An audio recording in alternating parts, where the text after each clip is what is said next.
당원이 주인되는 대중정당이 되면 고질적인 계파가 해체됩니다. 사람 위에 사람 없고 사람 밑에 사람 없다. 사람은 누군가로부터 침해당하지 않을 권리, 천부 인권을 갖고 태어납니다.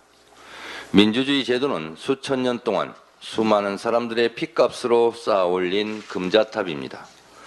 지금은 당연한 것처럼 여겨지는 권리도 따지고 보면 수많은 사람들의 오랜 노력과 고초 속에 피어난 꽃입니다. 대통령 선거 때 만 18세 이상 국민 누구나 1인 1표의 투표권을 행사합니다. 그러나 37년 전에는 국민들에게 대통령을 직접 뽑을 권리가 없었습니다. 10,000명만 체육관에 모아놓고 대통령을 뽑았습니다.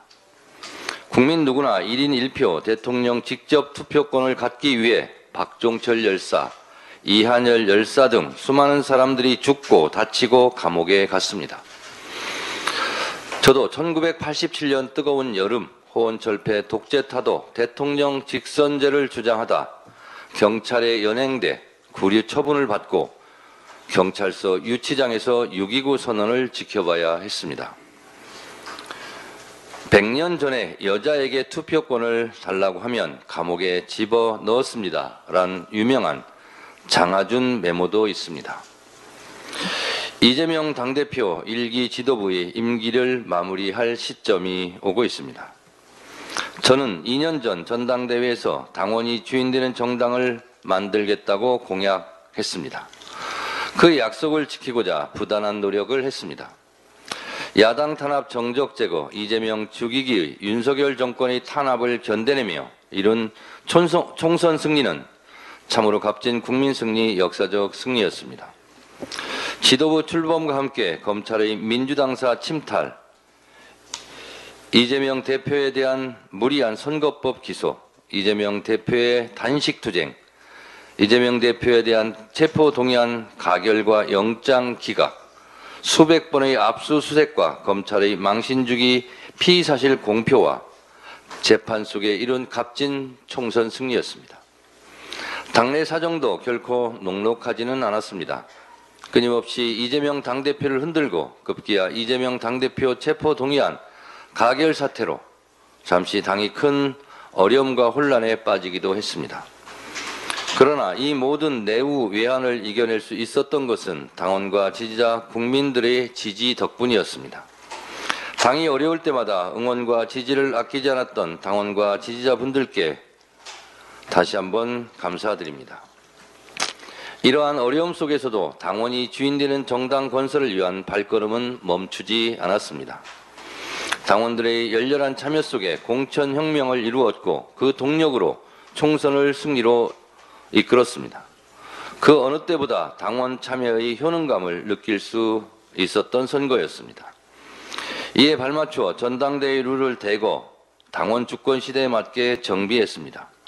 당대표, 최고위원 예비 경선부터 권리당원 참여를 보장했고 본선에서도 권리당원의 비율을 대폭 확대했고 시도당 위원장 선거에서도 권리당원이 중심축으로 자리 잡았습니다. 이제 전당원 1인 1표의 비율로 더욱 당원의 권리를 확장하는 일만 남았습니다. 다음 지도부의 숙제로 넘기겠습니다. 이처럼 당원이 주인되는 정당이 되면 당장 계파 해체의 효과가 나타날 것입니다. 계파 보스가 없어지고 계파 보스에 줄을 서서 공천권을 따보려는 시도를 할 의미가 없어집니다. 이제 당원 중심적 사고를 해야 하고 당원들에게 평가를 받아야 합니다. 당원과의 만남, 당원과의 소통을 더 늘려나가야 할 것입니다. 계파가 없어지고 정책과 노선에 따라 정파 활동이 활발해질 것입니다. 정책 공부 모임 중심으로 건전한 토론 문화가 정착될 것입니다. 당이 건강해지고 유능하고 강한 정당이 될 것입니다. 강하고 유능한 정당, 당원이 주인되는 정당으로 정권 탈환의 길을 넓혀 나가야 합니다. 180석이나 졌는데 뭐 했느냐? 지난 21대 국회 민주당에 대한 당원과 지지자들의 원망이었습니다.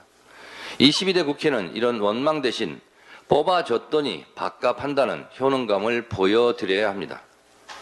여의도에서, 광장에서 줄탁 동시의 협력을 통해 이 무도한 윤석열 정권을 조기 마감시켜야 합니다. 지금은 의견이 분분해도 시간이 좀 지난 후에 생각해보면 당원이 주인되는 대중정당이 얼마나 큰 무기였는지 알게 될 것입니다. 당원이 주인되는 정당, 당원 주권시대, 그것이 시대 정신이고 정답입니다. 당원 주권시대 편말 들고 우리 한번 가봅시다.